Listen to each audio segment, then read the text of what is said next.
Hey, you guys. I'm coming on here for some political reasons, even though I'm not political, as you'll be able to tell, because I don't know lingo or even really what I'm talking about. But I do want to share some videos on a place called Cop City here in Georgia. I don't even remember what town it's in. And I just now looked it up to find the videos. This was back in, and this is in relation to what goes on since October 7th.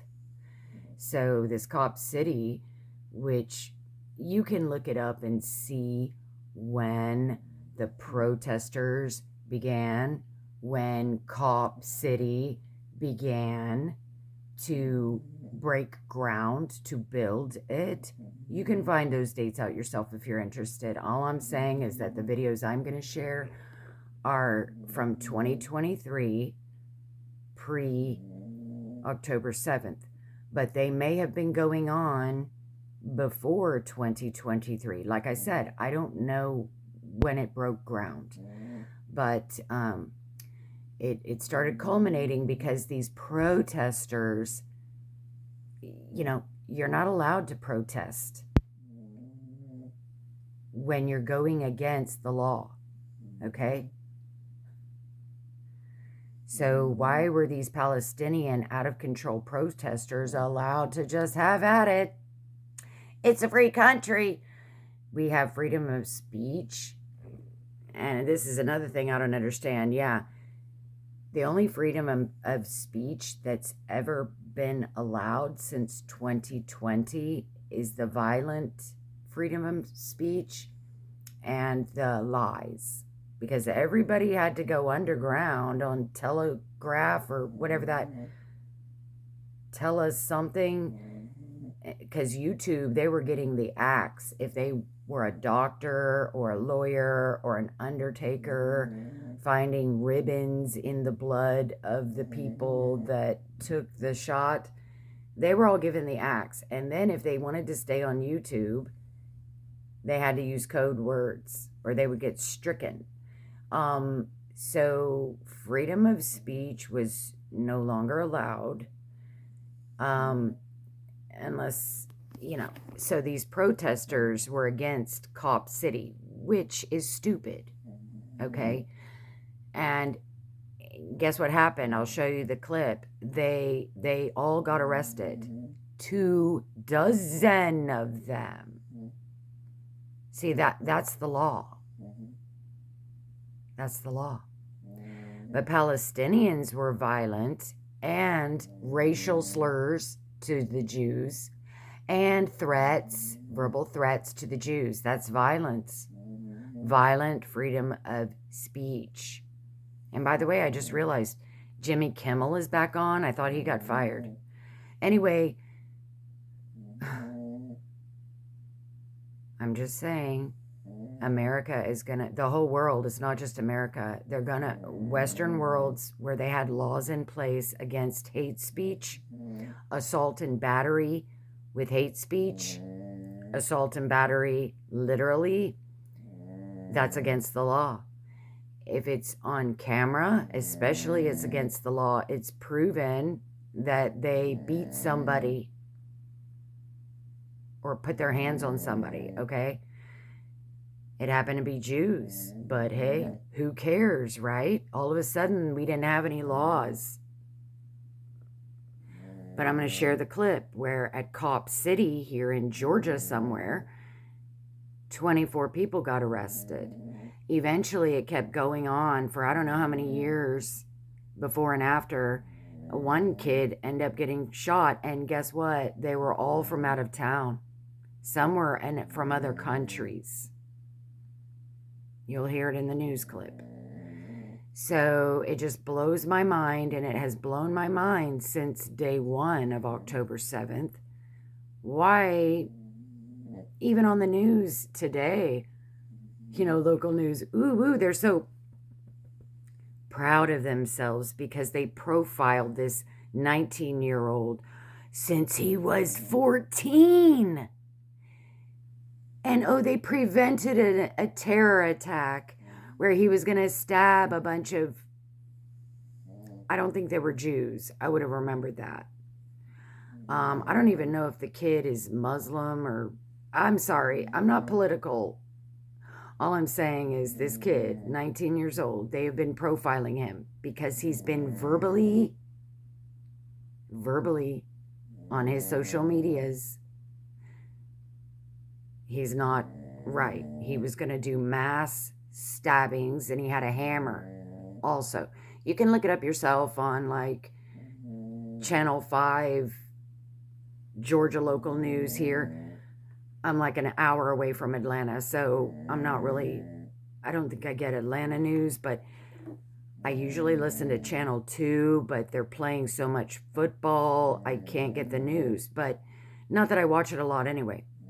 So anyway, I wanted to bring this up. I just don't get it. And now I hear that they've lit up the World Trade Towers that got poof. And a lot of people died. The firefighters, a lot of humans. I mean, firefighters are human. I mean, a lot of people died from Muslim, jihadist, terroristic nationality of that kind.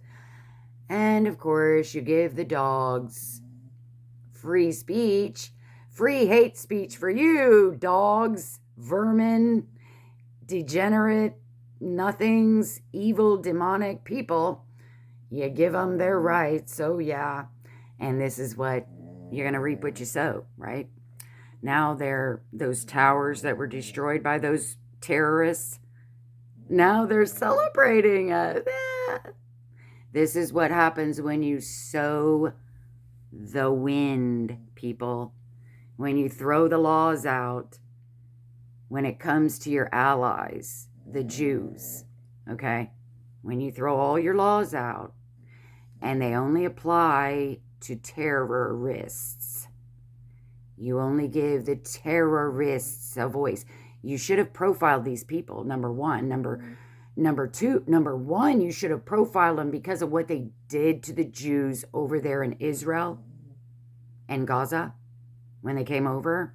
The Gazan civilians and their Gazan military, Hamas, when they, you should have already been profiling them saying, ooh, they're here in America. Now, granted, it was under Biden administration, but still, it's God's judgment on America and the world. He's letting them, what the verse says is, you're going to store up wrath for the day of God's wrath. So in other words, he's allowing you to get away with this because he's letting you store up. You just keep stacking it up. You're not changing your ways. You're not stopping what you did allow. You're not kicking them all. You're not arresting them all. I'm sure you can find dirt on every single last one of them. There's even a video where somewhere in Minnesota, a terrorist is in the government there. And there's one in New York. So, but I'm saying the little peons, now you can't do anything about them because you gave them a voice since 2023. Now they're in our offices. And well, they've always been, but you gave them a voice. And you didn't give the Jews a voice. And you didn't give the Jews the law, their legal right. You gave terrorists all the rights. And it's actually, you deserve it anyway, not the Jews. They're paying the price for, but you blocked all the COVID people, doctors that were saying that shot was evil. You shut down everybody's freedom of speech that was telling the truth. And then now you're doing that to the Jews. And now, but I'm very grateful. I'm going to read you something because a long time ago, I keep repeating, I'm not political, but I do have a brain. Okay, I do know right from wrong. And I remember years ago, I don't remember if it was Trump's first term or when I heard it. You know, the years bleed together sometimes. But I remember seeing somewhere, whether it was the news, whether it was a documentary, whether it was 2020 or Dateline or whatever I was watching about Venezuela. And so I did look it up today because of what just happened today. Because I wanted to know what year around that I was seeing this documentary about the Venezuelans. And it was, I think, for sure before the borders were wide open. But I think it was talking about they were trying to get out of Venezuela because they couldn't afford to eat. Their electric was being rationed. They would like cut the lights off at a certain time of night. The inflation was so high. A stick of butter was like $20. Okay, and I'm going to read it to you because I looked it up. I just Googled, did the economy crash in Venezuela? So this is what AI says. It said, yes, Venezuela's severe economic crash characterized by hyperinflation, shortages, and massive GDP decline began during Hugo Chávez's presidency and significantly worsened under Nicolas Maduro. Significantly worsened. And I vaguely remember something about him being a Christian. Maybe I saw it somewhere years ago on TBN or somewhere, because I don't pay attention to politics. I don't, unless I hear it on TBN. So Maduro, starting in the mid 2010s, stemming from mismanagement. And if it's true that he's a Christian, which I've Googled that too. So I'll Google it again and I'll read it to you because I just Googled it and I found out. But I'm saying before I Googled it, I vaguely remembered that I think, you know, because why would he let his economy go to hell, go to shit, if he's a Christian? So I wanted to know. Because I started out with me remembering that one of those countries, El Salvador, Venezuela, and I couldn't remember, so I Googled which one. It said Venezuela. So then I Googled, is he a Christian? Because I thought, if their economy has been horrible for many years, which I just looked up to find out what year, I thought, well, I thought that Maduro was a Christian. Why would his country get like this? Because I saw the documentary of the people. Maduro wasn't in it. And they were explaining the people were leaving and they were starving. Okay, so starting with Maduro in the mid 2010s, stemming from mismanagement, corruption, reliance on oil, and exacerbated by U.S. sanctions. Okay, but first of all, let me see. Hugo Chávez's presidency and significantly worsened under Nicolas Maduro, starting in the 2010s, stemming from mismanagement. So it got worse with Maduro. The economy shrank dramatically, oil production plummeted, and living standards fell, creating a humanitarian crisis. And you guys, that's what I saw on that documentary years ago. Timeline, while roots lie in the Chavez era's policies, the steepest decline and hyperinflation spiraled between roughly 2013 and 2018 under Maduro. Okay, causes, oil dependency, heavy, okay, but wait till I read to you about his Christian background. Now, corruption, okay, economics, mismanagement, price controls, nationalizations and restrictions on the private sector stifled production, corruption, widespread corruption, and inefficient resource allocation worsened the situation. U.S. sanctions imposed by the U.S. further restricted financial flows and oil exports. Impact hyperinflation. Inflation rates reached astronomical levels, making money nearly worthless. GDP collapsed. The economy shrank by 70 to 80% from its peak. Shortages, severe scarcity of food, medicine, and basic goods emerged. Mass emigration. There's immigration and emigration. There's a difference. So millions fled the country, creating a refugee crisis. And you can find out the years on this stuff because Wikipedia's not current status. While food hyperinflation issues have eased slightly from their worst points, partly due to some policy shifts and oil lifeline deals with Chevrons, Venezuela remains in deep crisis with inflation still high and living standards drastically reduced. Is Maduro a Christian?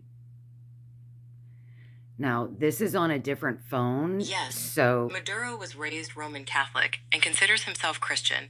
While his actions have sometimes caused tension with the Catholic Church, he also seeks support from evangelical voters and maintains ties with some clergy.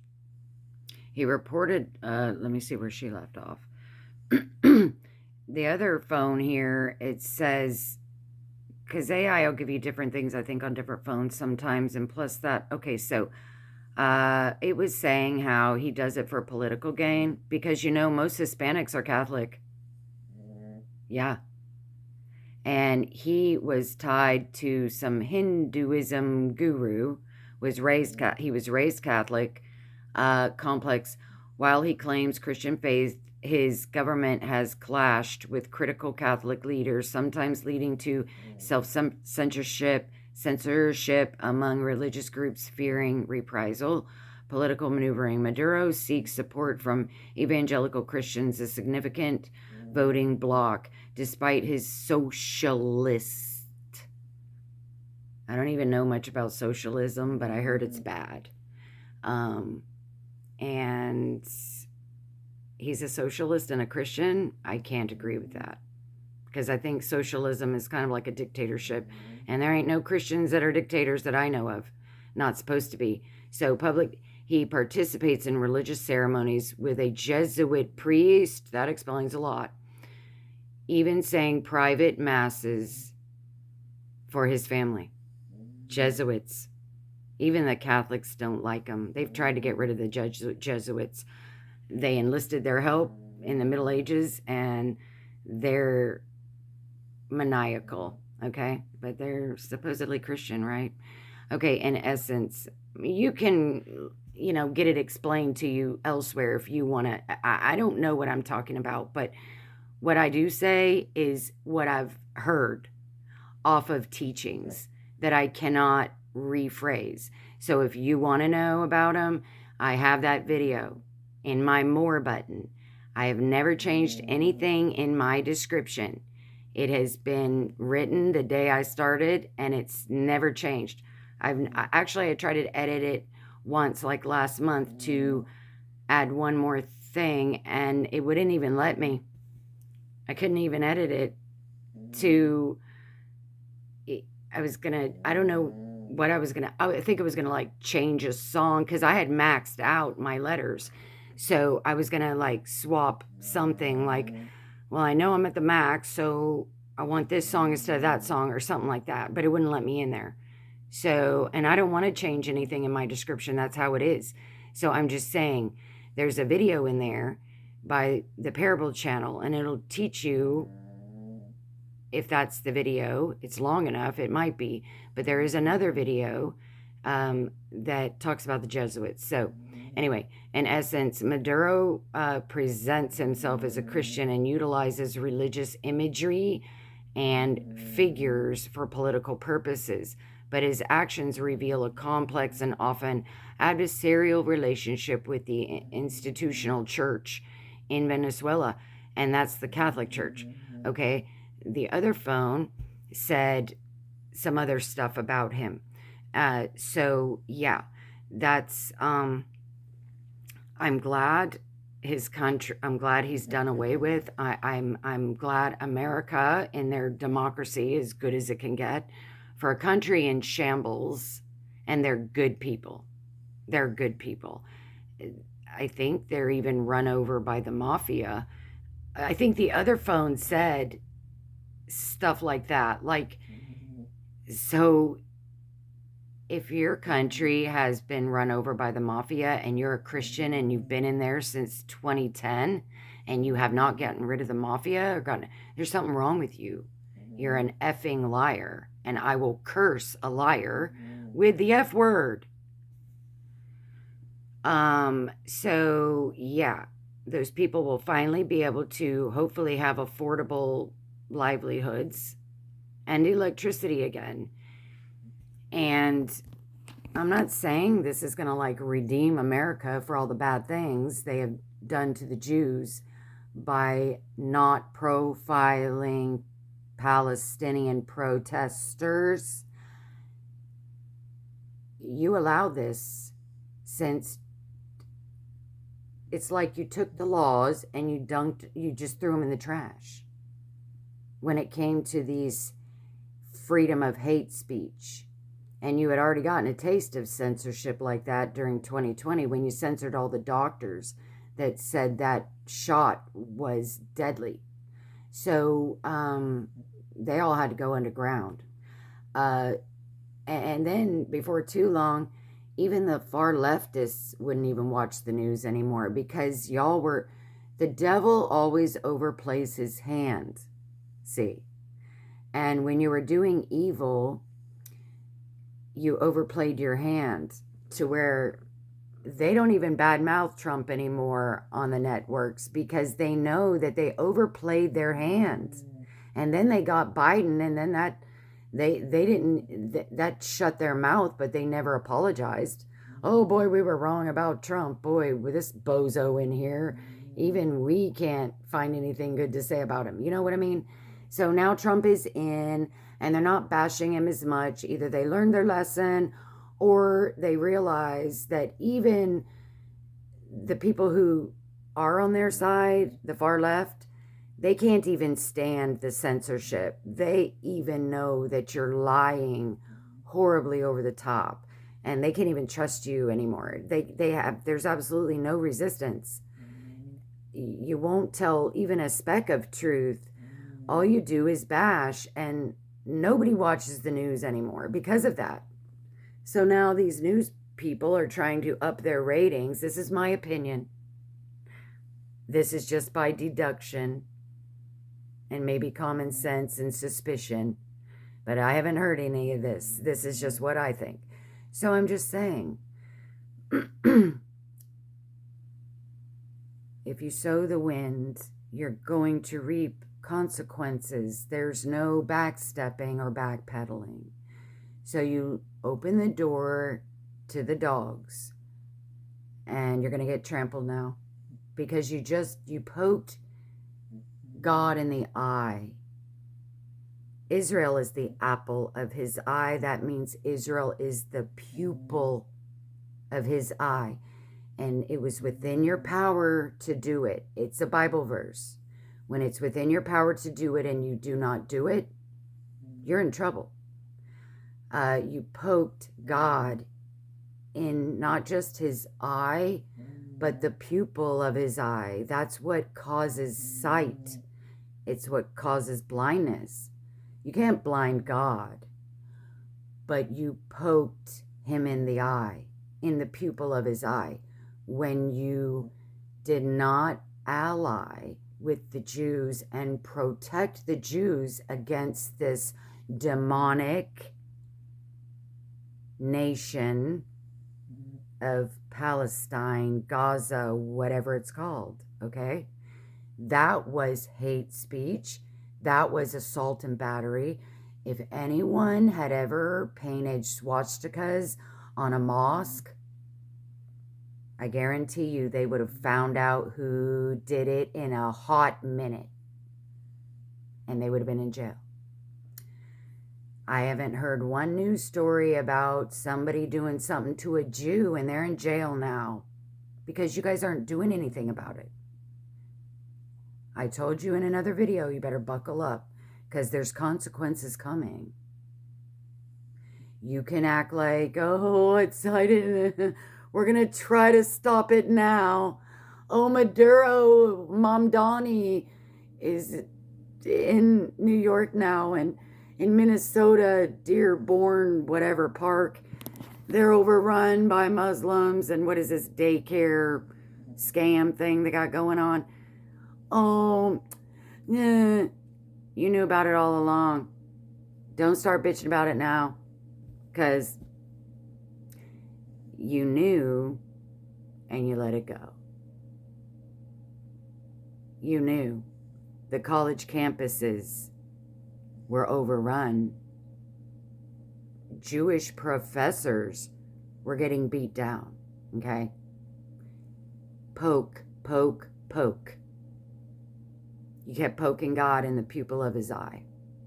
You didn't stand up for the Jews with our laws. You gave the laws to the dogs, to the terrorists, and you let them scream. You let them, what do you call it?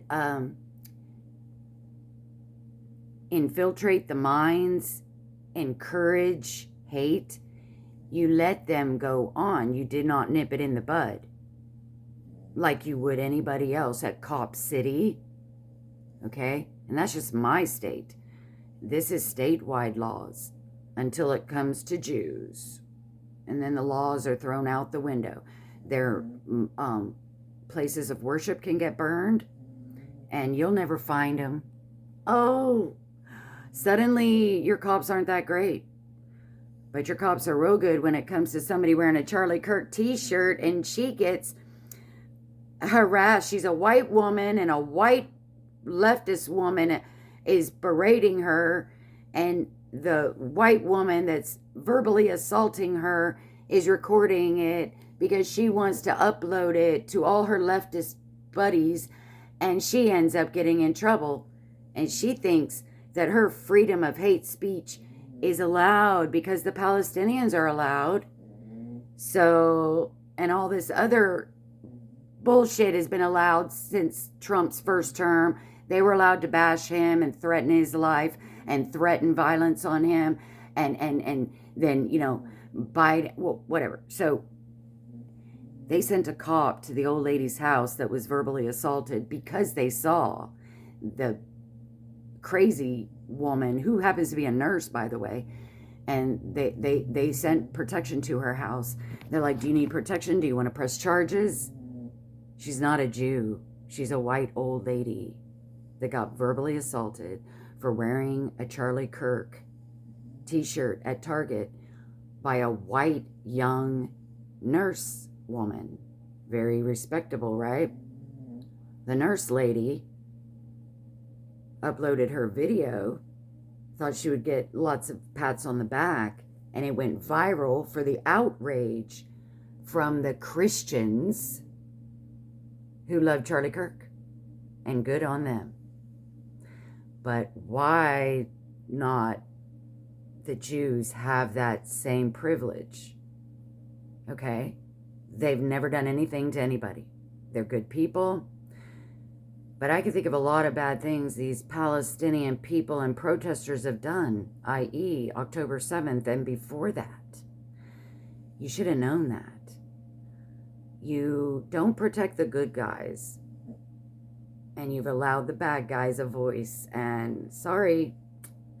So I'm glad, good on Trump with the Maduro situation, because his people, but I want to do a video, but about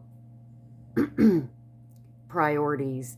And I didn't mean to get on that topic, but I started, you know, in my prayer time, which is anytime, all day, sporadically, and I had certain complaints. So certain subjects come to my mind, and then God puts ideas in my mind. So I can't even think of one right now because this is how my mind works. But I write them down this time, and I've written some things down, and it's like there's certain priorities that I don't even know what the whole subject was, but I got it written down. Okay. So, but it kind of relates to these things and the Christian, because what was I saying? Something about Christian. So, but yeah, anyway, I'm glad those people, oh, it was about politics a little bit. Like people, for example, the Christians that fight for, like Charlie Kirk. And it's sad how Charlie Kirk isn't even a pastor, but he preached celibacy and only marriage sex, no premarital sex, and pastors don't even preach that.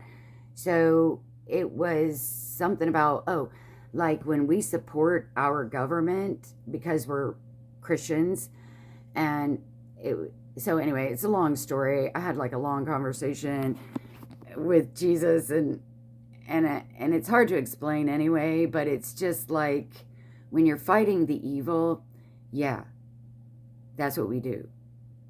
And God has certain people in the government who are doing it. I even ran across a psalm, y'all. Is it Psalm 20? It said, God is the government over the nations. Yep, I sure did. And I'll put it in the comments when I find it. It's in the 20s.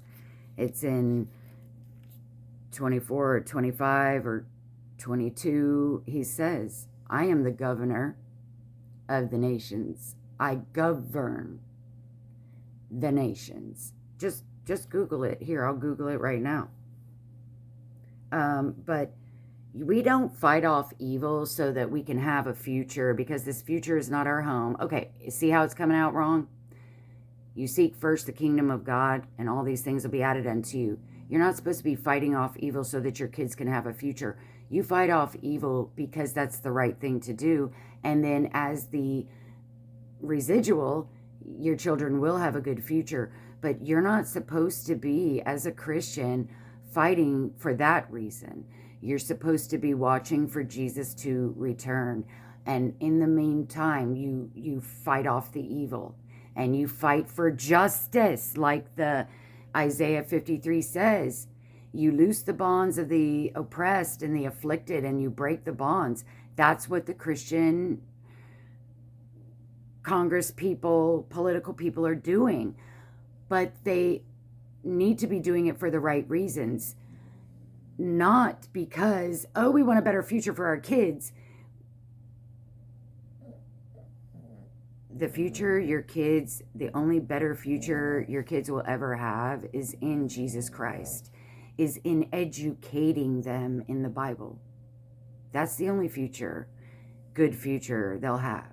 And if you seek first that, God will add the other things unto you. What do you want? A better life for your kids so that they can have all the nice, all the privileges, that's carnal. You can't love both.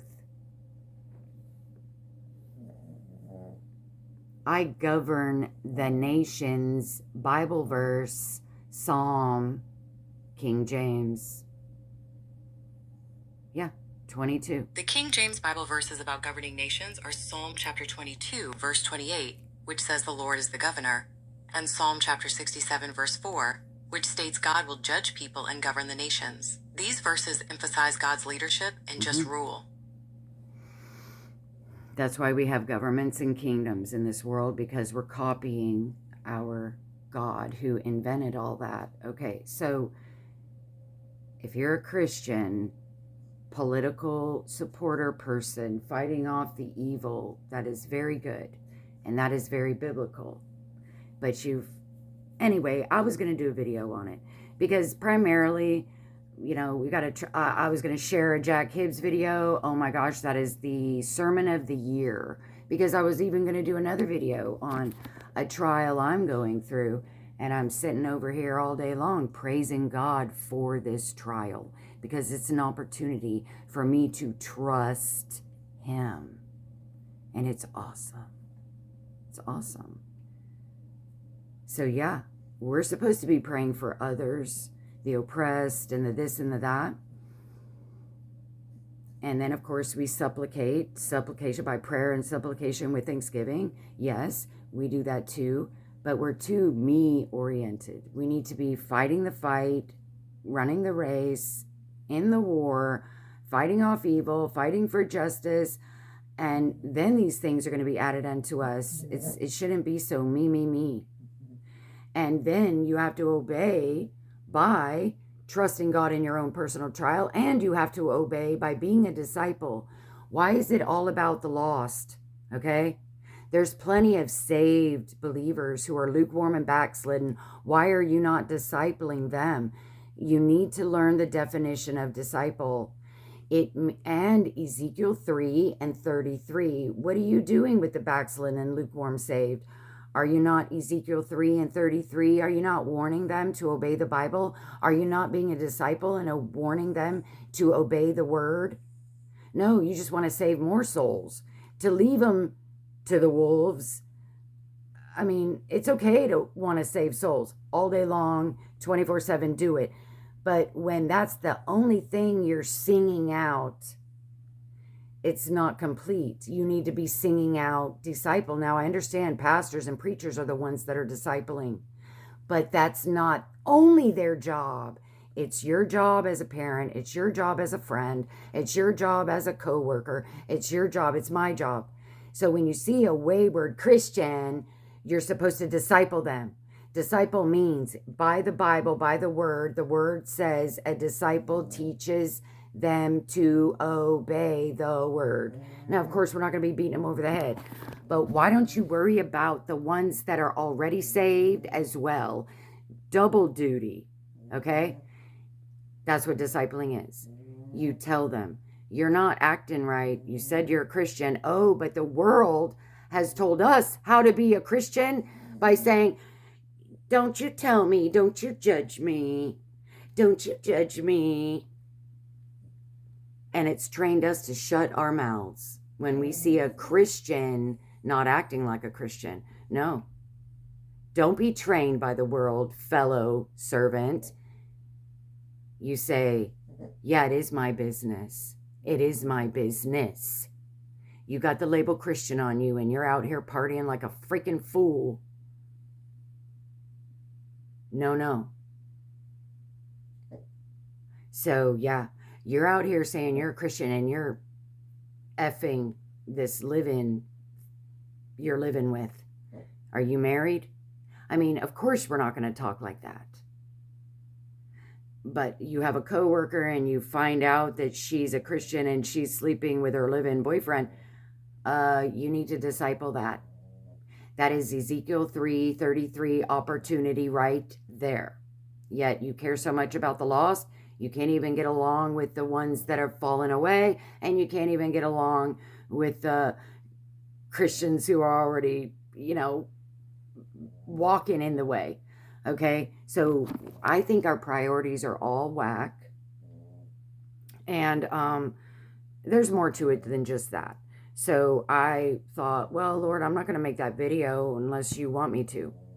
And what I mean by that is I know when he wants me to do something. I feel the push. It comes out unchoppy like this. I'm doing this video, honestly, personally, for myself. Personally, it's personal. That's why I'm doing this video. That's why it's not running smoothly.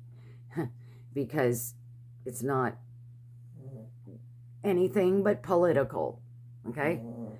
So, like I said, when he prompts me to do a subject, it comes out a lot better. And so, yeah, maybe I'll do that video eventually.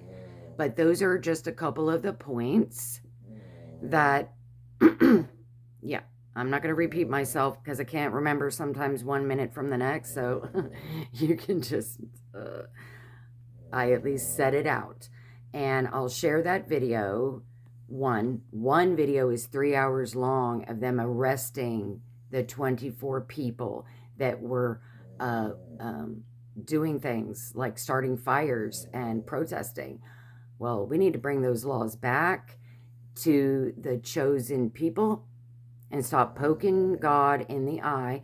I'm sure you're going to stop now, maybe, but you're going to have to reap what you already sowed because it's out of control now because you didn't do right by God when it made sense. Instead, you allowed those sicko demons to scream out hateful shit about the Jews. So, okay, well, I'm done here. I'll share that video about Cop City. That's how the law is. Can we bring the laws back? can you profile these criminal terrorists from now on? Anyway, but it's the end. It's the end.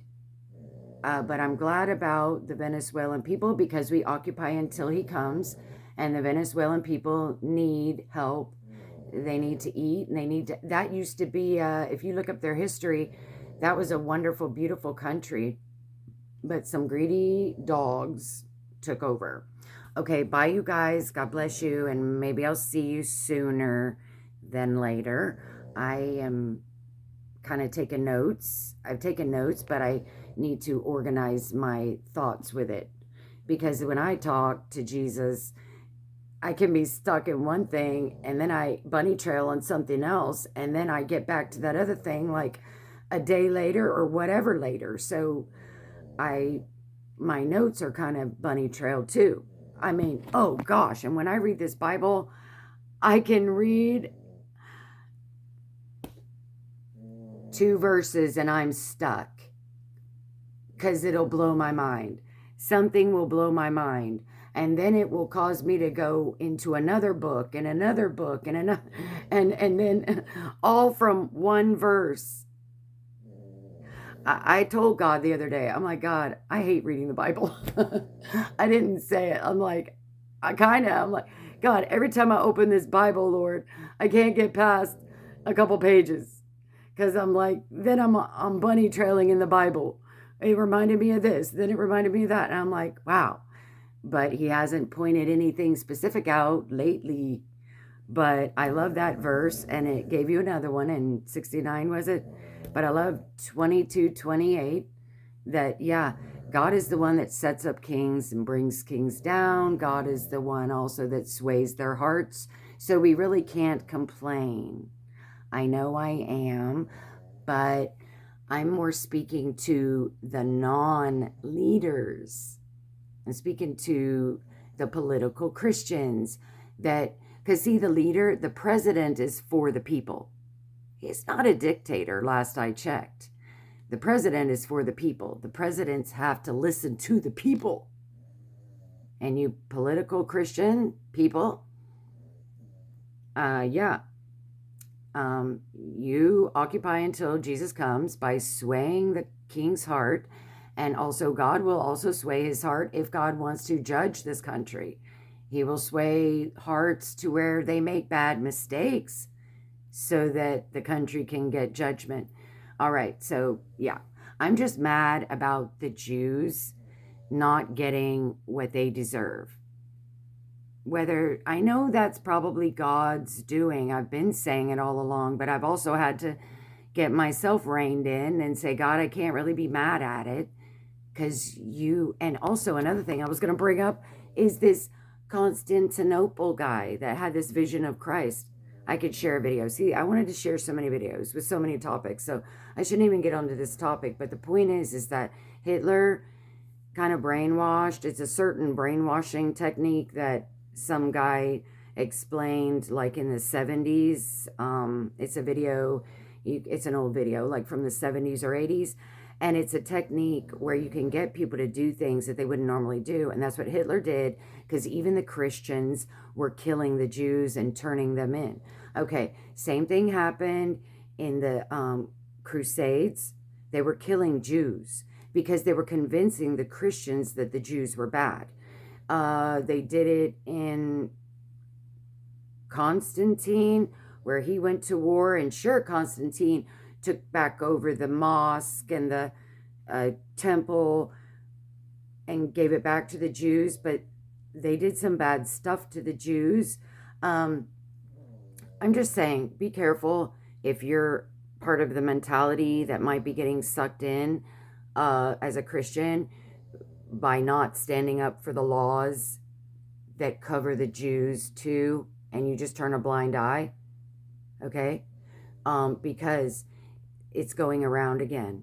It's going around again. It's a mentality, because it's obviously going around again. Otherwise, all of us Christians would have been in an uproar after October 7th saying, why are you feeding the Gazans with our tax money in the first place?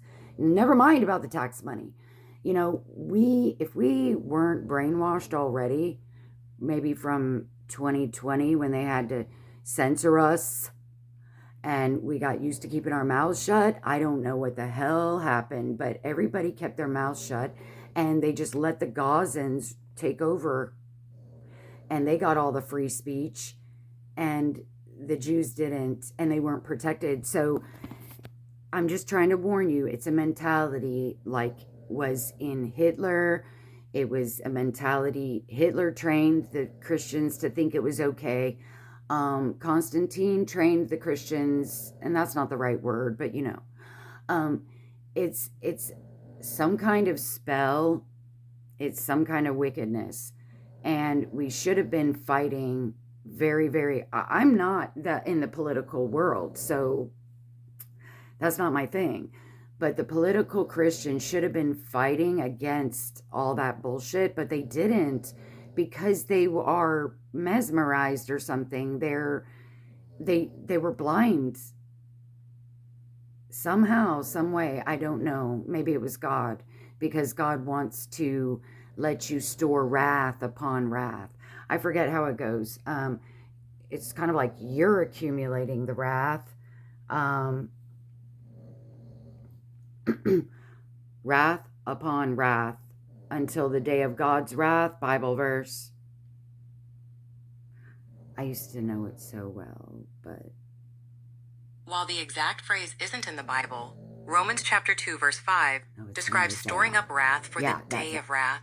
Other verses like Revelation chapter 14 verses 10 to 11 and 2 Thessalonians chapter 1 verses 7 to 9 also show God's wrath as a future judgment against sin, including eternal destruction for the disobedient. No, but I'm mainly talking about you're storing up wrath, okay? He's letting you store it up so that when his day of wrath comes, he's got a lot of stuff against you. He's letting them store it up, some Christians storing it up, because we know there's bad and good servants. We also know there's hypocrites, there's tares, there's goats. So these things exist.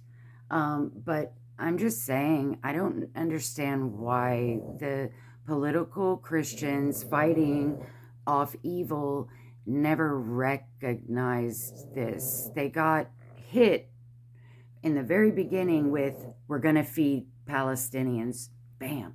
And I guess that shut their mouth. They didn't have time to think. It's like that phrase or something made their head spin and they didn't want to talk back.